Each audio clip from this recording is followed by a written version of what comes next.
So it's our 1 year anniversary on Healing the Hearts of Single Moms. My name is Upiwe Mkize, for those who don't know me. I started my journey of writing about being a single mom about a year ago, last year, August. And this year, celebrating our 1 year, I thought, let me invite my husband for him to share his journey about dating me. So yeah, that's why he's here. So yeah, please introduce yourself again. Hello, everybody. I am husband. I'm joking. My name is Boom Kiza. Um, I am Doreen's husband, Piwe. or the last time I checked. And So we've been something. married for 4 years this year. Yes, we are On the celebrating 27th. our 27th anniversary. 27th anniversary. Soon. I mean- soon. Very soon. Our It's soon. anniversary on the 27th of August. So yeah, that's why I'm. Yes. So question number 1 again. What were any pre-existing ideas, if any, about single mothers before you met me? Well, the long answer would be something I'd be lying about, but the short version would be full of drama. I think it's funny when you have to repeat what you just said, but those who are watching earlier on will understand.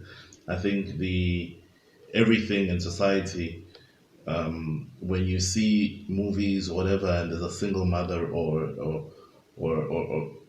a divorce or a split between people who used to be and are no longer, there's always drama and the kids involved. So when you think single mother, you associate that drama with it. Okay. So again, we met on the 26th of December 2014 at the Jazz Festival. Yes. I laugh because you'll understand. 26th December 2014, I got the dates right.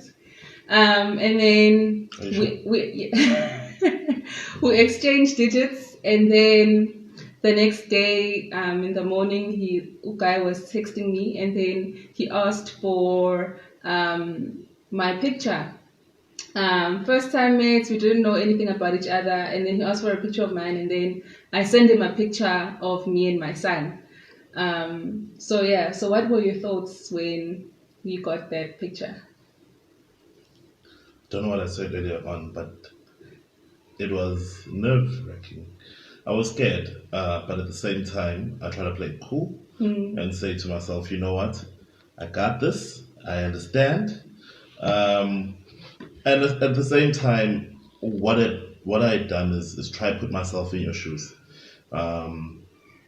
By thinking that she must respect me enough to let me know what she comes with before I enter into her ship. So it was scary. It's like, oh, okay, I asked for your picture, and then the next thing, oh, it's either get away, I'm committed, or hey, and then I was stuck there thinking to myself, should I, shouldn't I, should I, shouldn't I? And well, 5 years later, here we find ourselves. Six. Okay. Okay, guys, I've lost my questions. Okay, let me find my questions. So, question number 3: did you have any fears or reservations about dating a single mom? Yeah, I had a lot of fears. The baby drama thingy, firstly, was one of the fears, and number 2, what happens if it doesn't work out? Or what happens to the relationship?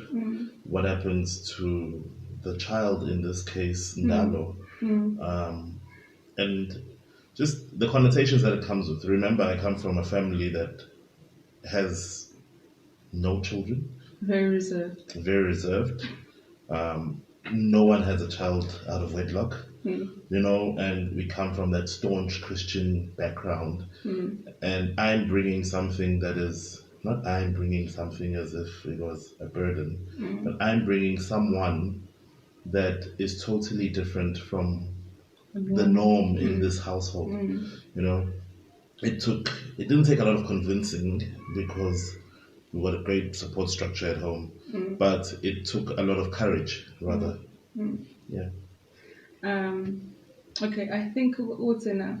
My follow-up question from that was, how did you overcome your fears? Because I think that you did really, really well when we were dating. I didn't know and I didn't see that you had any fears, or you're actually really, really cool. So, what helped you to overcome those fears?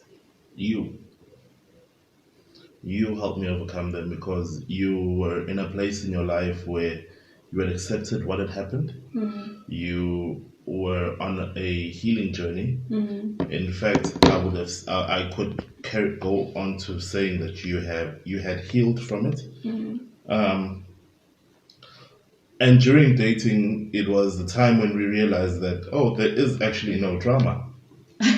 So that made each and every day easier by the minute, So it all lies with you, because you could have turned the whole thing upside down had you come through with the drum. I mean, you were very defensive when it came, and very protective of Undalo. And I understood where you came from, because you had been hurt and you didn't want anything and anyone to disturb the growth that you had. The peace. And the peace that you had. Yeah. So yeah. Thanks everyone for watching. So Sharon. So Asi. Hi everyone. And thank you so much for coming through. 27 years, Sharon. Yes, I'm speaking it into life. I'll ask Ubel's questions. When you started this journey, were you afraid about what the future would look like? Yes. Till today, is it going to be I mean, I think there's a time when we didn't want to have kids because I was afraid that we love that child more. If we love that child more, and then how does my family react to our child and our child, if you know what I mean?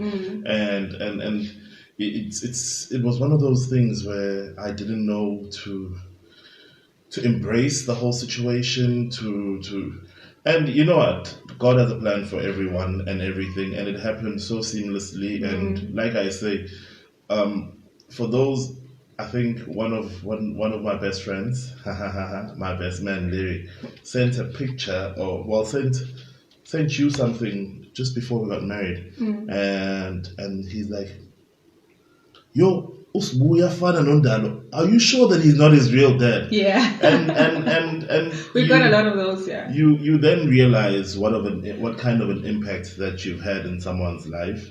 I think I also came at the right time in his life for him to embrace me the way he has. Yeah, he was 15 months old, so he was still a baby. And everything that came with that made it easier. But I won't lie to you, Val. I was very afraid. Again, coming from a very conservative family, to opening myself up to remember not only being hurt from if it doesn't work out, but also being hurt because you're thinking, but what happens to the baby? And thank God we won't deal with that. Yeah. Okay. What's the next question? Okay. Number 4.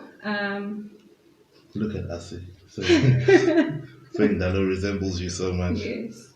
Hey Larry, I see you. Hey. So during our dating journey, I think we hadn't actually even started dating. I think we had just known each other for a few days. No, not a few days, probably a few weeks. And I expressed to you that we were sitting in the car. We were at McDonald's, and I said, cheap dates. That's how you get to getting married. Cheap dates. This whole 5-star McDonald's. Yeah, okay, I'm sorry. Okay. And I expressed to you, Ubuti, I don't see or I don't believe in sex before marriage. And I didn't understand what was the purpose and the reason for having a sexual relationship outside of marriage. And I obviously had proof that this is not something that I always... It's not your strong point, eh? Exactly. I had proof that this is something that I haven't always believed in. But with our relationship or what we were starting, that was something that I wanted to uphold. So what were your feelings? What were your thoughts? What did you think about that? Wow. Okay, firstly, to those who don't know, I come into Piwe's life and she's on a journey of self-discovery, a journey of acceptance of who she is, and a journey, basically, in a nutshell, she's accepted who she is. But the self-discovery part comes in where, I'm sorry if I'm speaking for you, it's like I know you, but from where I was, this is what I was saying. The self-discovery part comes in where you work at Focus on the Family. Yes. So shout outs to Focus, shout outs to Renee, I see you, Tibelo May, what up? I'm joking. But that's where the self-discovery comes in, because here you were in this environment that is new to you, in a place which left you to only God intervening, because I come in, you don't have anyone around you, solidly, besides your family, besides your mom who was there for you whilst Ndalo was there. So you only had work, and at work you had this a very good support structure. I mean, amazing. I don't, and because Asi is also at work, but yes, I didn't want to talk about her, but yes, but here I come, and you're on that journey. It's not that difficult for me because I come from a very conservative family. You know, we say conservative as if it's a wrong thing. My from my grandparents to my parents, there's a lineage of pastors in my home. So Christianity is something that I was born into. We've accepted Christ from a very young age. So we come in, and I meet you, and you're on this very beautiful journey, and it you look at your previous mistakes, your previous relationships, and then you realize that this is it. This is what I also wanted, but I found the person to do it with. Yeah. Baby,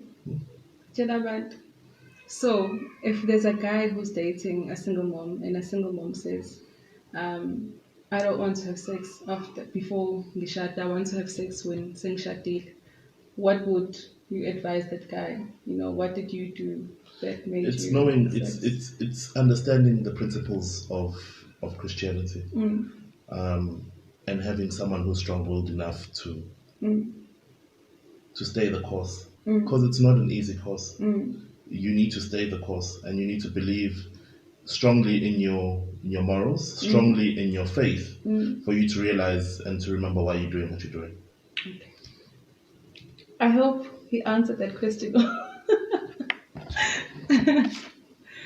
Okay, Ukutman says, did you find it easy to create a relationship with Undal? I think next week we're going to come back and we'll talk about us getting married, and our parenting journey with Undalo and all of that. So I didn't sign up for season 2. So maybe we'll cover that one next week. But Goodman, come back next week and ask that question next week. No, we'll write it down and we'll take it through for next week.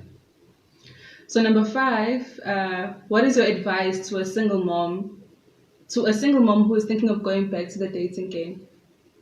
Heal. Heal. Love yourself. Love your child.